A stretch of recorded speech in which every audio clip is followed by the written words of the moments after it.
शिवांशची नवीन गाडी.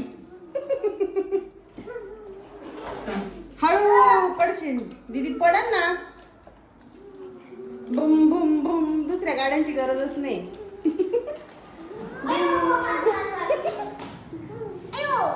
बस म्हणतोय तुला खाली, हळूच पडल.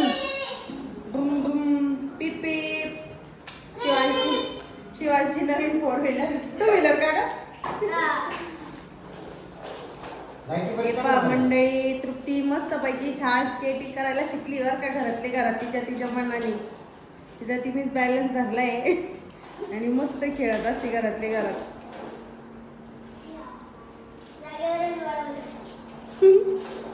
वा वा, हळू बर का पडशील तरी पण.